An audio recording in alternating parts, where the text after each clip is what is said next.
Today is one of my favorite days of the year. I love Promotion Sunday. I love seeing all these kids and these teachers and these parents who are about to step into this whole new experience and get to pray over them and recognize that this is not just a thing that is happening in their life, but this is a calling from God, that nothing happens on accident and that God is a part of what they are stepping into. And like I said, this can be exciting, but it can also be scary. And I think for most kids and for most parents, it's a little bit of both.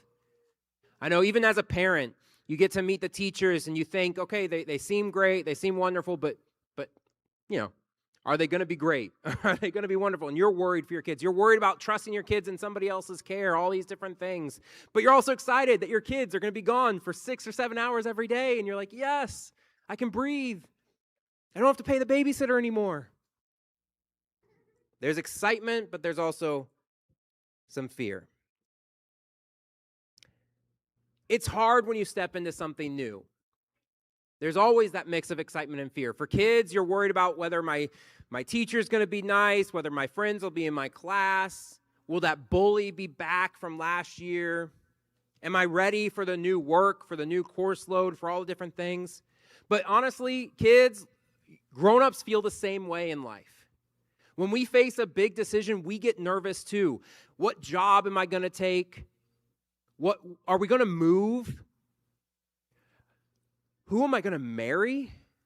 These kind of things stress us out. We get scared. We get worried. We wonder if we're going to make the wrong choice or we're going to mess everything up. You know, when you're young, the question, what do you want to do when you grow up, is a really fun question. It's one of those questions that you love to answer. I want to be a firefighter. I want to be an astronaut. I want to be a YouTuber. That's a new one. That's kind of a new thing that every kid says. I want to be Mr. Beast. It's a fun question, but when you start to get older, when you start to get to be like a junior in high school, and every year past that until you're about 80, I think, when somebody asks what you want to do when you grow up, it creates this little tension, this little anxiety inside of you. Because all of a sudden, it's not just what I dream. It's not just the fun thing that looks cool, but you start thinking about, well, what's going to make enough money for me? What's going to support me? What am I gifted at? What am I skilled at? What do I have the energy to do? What do I have the education to do? Do I have the resources to even go to college to get that degree? Do I really want to spend 7 years in college?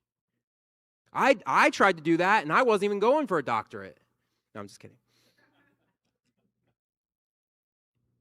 We start to wonder, what if I make the wrong choice? What if I choose the wrong career, the wrong school, or the wrong person to marry?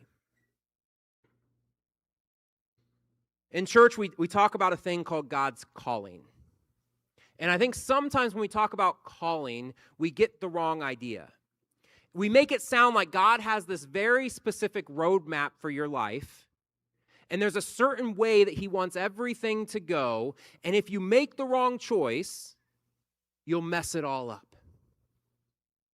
And so we get really stressed out and we get really worried. If I take this job, if I say yes to this opportunity, but it's not God's call, if it's not his plan, then can I ever get back on track? Some people get paralyzed by this. They can't make a decision because they're so scared of messing something up. Now, there are times in Scripture where God tells people exactly what he wants them to do. There are times in the Bible where God speaks from the heavens. He yells down and says, this is what I need from you.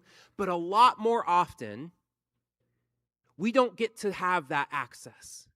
We don't get to hear exactly what we're supposed to do. It's not 100% clear what our life is supposed to look like. We're called to just trust and follow and obey.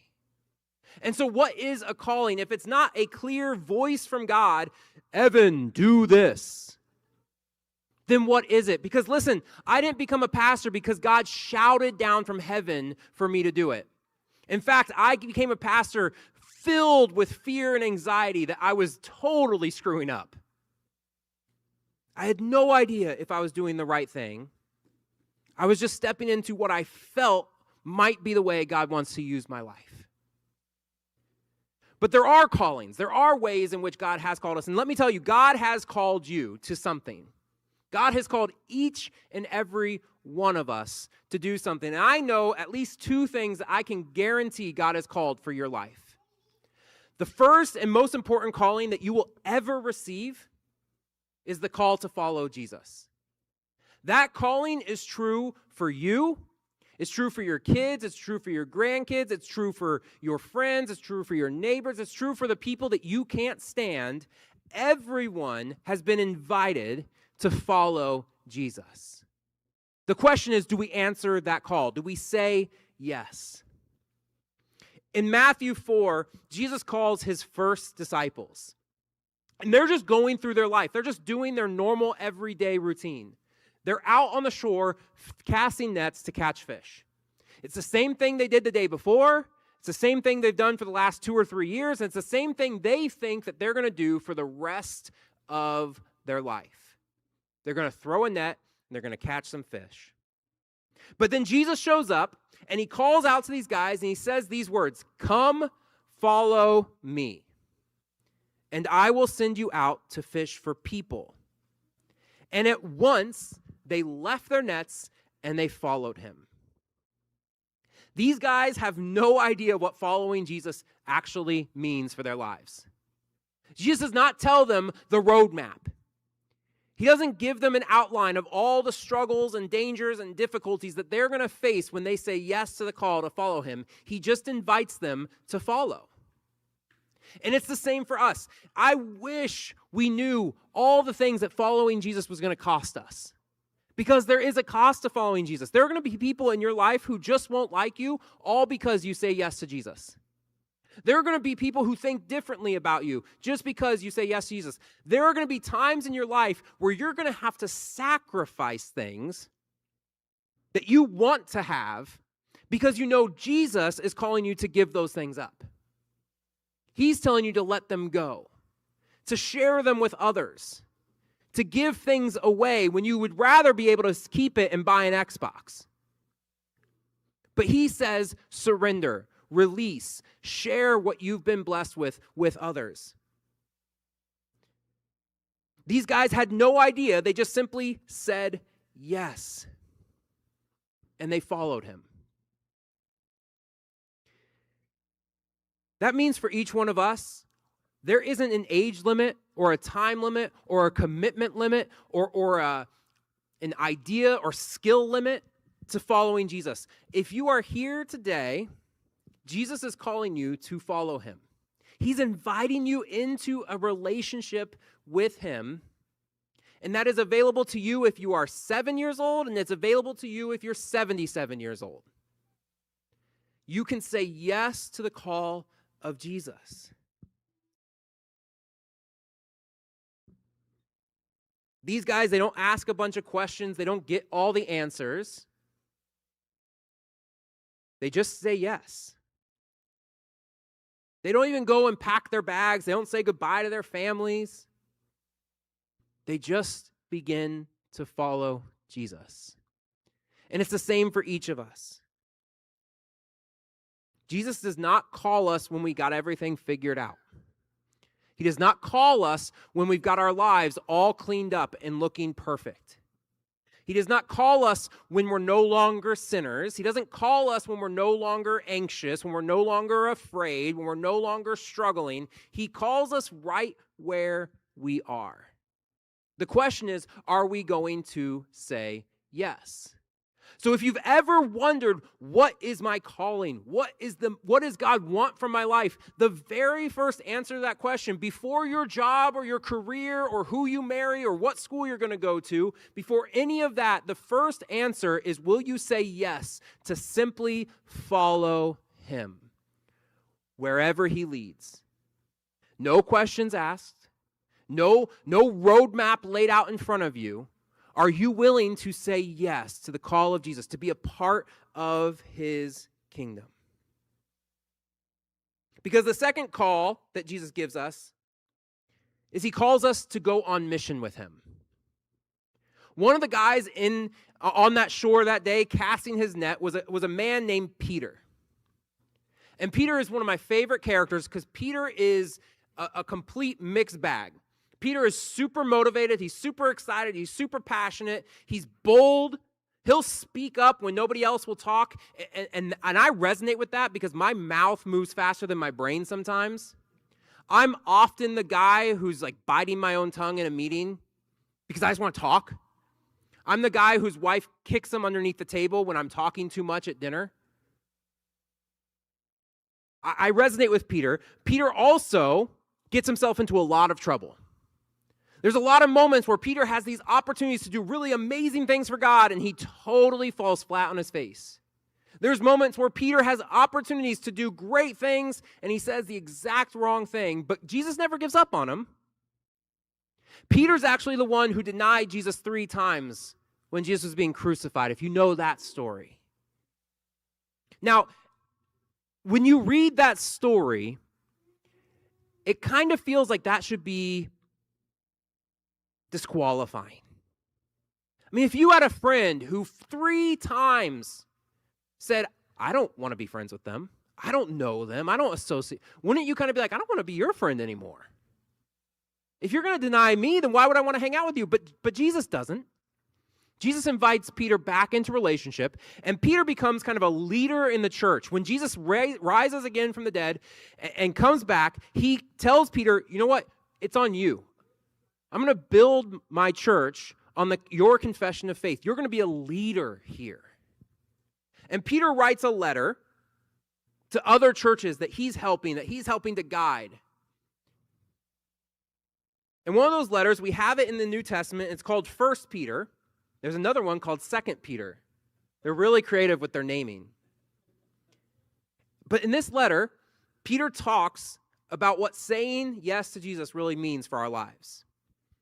It's in chapter 2, verse 9. It says, you are a chosen people, a royal priesthood, a holy nation, God's special possession, that you may declare the praises of him who called you out of darkness and into his wonderful light. Peter says that we have been called out of darkness and called into the light of Jesus. Now, darkness represents a life separated from God. It's that experience, if you've ever been in a really dark place, it can be really scary. It starts to get overwhelming. I was in a cave once, and they shut all the lights off, and it was pitch black. Couldn't see the hand in front of your face. And the longer you sit there, the more you start to worry. What's creeping up next to me? What's that dripping sound? It's been there all along, but now it's getting louder. Feels like it's closer. Is the person in the boat next to me still the person I think they are? Or did they get up and leave? And then the lights come back on, and you feel this sense of relief that everything's okay. For a lot of us, when we are lost, when we don't know Jesus, that is how we feel. We feel scared. We feel afraid. We feel anxious about everything because we don't know what our lives are going to look like. Jesus is a wonderful light because he guides us. He illuminates the darkness. He gives hope where there feels like there is no hope. Jesus does not call us to simply be better versions of ourselves. He calls us to live completely new lives with new priorities and new directives and new ideas and new hopes and new dreams. But Peter doesn't just talk about what we've been called out of. He tells us we've been called into something. He says that we are a chosen people, a royal priesthood, a holy nation, God's special possession. When we say yes to Jesus, when we accept his call, we join a family. We join a community. We join a holy nation, something set apart for his purposes. We become part of something bigger than ourselves. We're no longer alone in this world. We have people around us. That's why, kids, I told you this morning, you're not alone when you go to school. God is with you, but also your church family is with you. We're praying for you. We love you. We're here to support you and care for you. You don't have to do this alone because you are a chosen person. You are a royal priesthood. The priesthood were people who were meant to bring God's message to the world. They were meant to share God's word. We are, all of us, a royal priesthood, a holy nation set apart for his purposes. We have been given a new identity, a new family, a new people. The things that used to define us, our successes and our failures and all the other stuff, that doesn't have to be number one for us anymore because Jesus is number one now. And so in a world where everything feels divided, Jesus brings us together and he unites us as one. But that identity, it comes with a mission. It comes with a purpose. Peter says he says all this so that we may declare the praises of him who called us out of darkness into his wonderful light. Do you notice what we're supposed to do there? We're supposed to declare something. We're supposed to be telling people about our change, about the change in our lives. We were in darkness and now we're in light. We were once hopeless, now we have hope. We were lost, now we're found. And we're not supposed to keep that to ourselves. There's a silly little nursery rhyme song that you probably all know, "This little light of mine, I'm going to let it shine." Hide it under a bushel? No, I'm going to let it shine. Our lives, if we have been called by God and if we have said yes to that call was not just for us, but it was for us to share with others. The hope that we have received, the love that we have received, the grace that we have received is meant to be shared with others. We are not called out of darkness into light so we can keep that light to ourselves. We are called to spread that light to others. We are called to help other people see how good our God is. We're called to show them what his love looks like. We're called to tell them what Jesus has done for us. And we're called to invite them out of the darkness and into his light, into a place of hope and love and peace. And there are a lot of ways in which we can do that. We can do it with our words, with the things that we say. You can become a preacher or a minister or a missionary, and you can go preach the gospel all over the world. But we can also do it with the way that we live our lives. We declare God's goodness when we tell someone about Jesus, but we also declare his goodness when we care about someone who's hurting. When we welcome someone who feels left out. You're going to go to school tomorrow or the next day or later this week, and there are going to be new kids there who are just as scared, if not more scared, than you. You're going to go to school, and there's going to be kids who had a really rough year last year, and they're dreading this day. They're so afraid. What if this year's just like last year? What if those people who picked on me, what if they just pick it right back up? I've had a whole summer not having to deal with it, but now I'm back, and what if nothing changed? You're going to have people who come to school and they're different. They look different. They act different. They think different. They dress different. And they feel like everybody's rejecting them. You have an opportunity to show the love of Jesus. You don't have to say a single word. You don't have to preach any sermons. You just walk up to them and let them know that you care for them, that they belong. Invite them to your table. Sit with them at lunch. Invite them into your friend group. It's really easy. And what you might discover, what you will discover, is they're probably really awesome. They're probably so cool, so fun, so different, so unique that they're going to bring something totally different to your group of friends. You can share the love of Jesus without saying a single word. Adults, it's the same for us. It's no different. We're not in school today anymore, but we still act like it. There's still cliques in our workplaces, in our neighborhoods. There's still that house that everybody avoids, that couple that nobody talks to, that old man who's always grumpy that you've just decided, maybe you've never even had an interaction, but you've decided if I do, it's going to be negative, so I'm just going to avoid it. There's that old lady down the street who's all alone, and she sits outside, and you think, man, someday I really should go over there and just see if she needs anything. I should just go and sit and have tea with her or just talk with her. But there's always that other voice in your head that you're so busy. You've got so many things on your plate. You can't give up 15 minutes.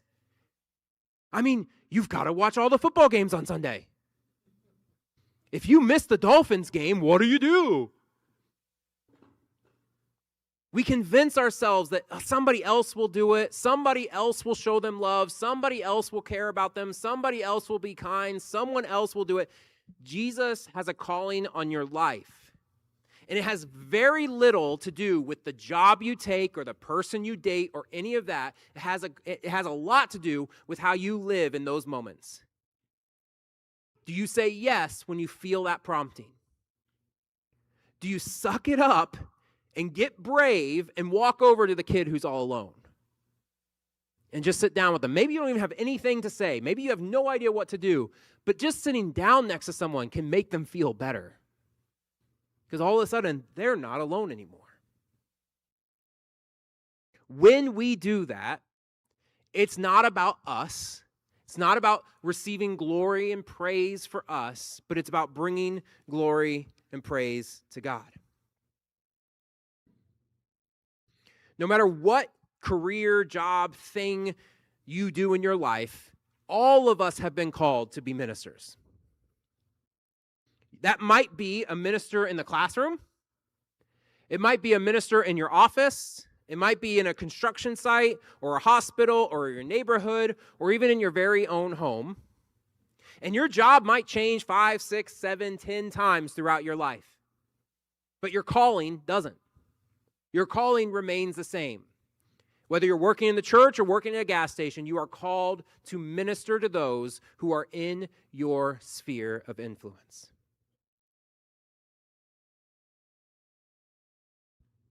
For me, I never wanted to be a pastor growing up. My dad was a pastor, and I thought that was good enough. When people said, "Oh, are you going to follow in your dad's footsteps?" I always said no. I had no desire. But I love the church, and I love volunteering, and I love being involved and helping and helping people find their calling. And so I kept stepping into things that felt sort of pastoral. Long before I ever wanted to be a pastor, I was still living my life for Jesus, and it kept drawing me to places where I was ministering or pastoring people, whether I liked it or not. I started my first Bible study with my friends when I was a freshman in high school. We literally had no idea what we were doing. We just sat down and started reading the New Testament or the Old Testament from the very beginning. And let me tell you, a group of high school freshmen getting to the stories of people lining up outside of a tent to get circumcised did not go well. We didn't get much further than that verse. We spent a lot of time laughing that day.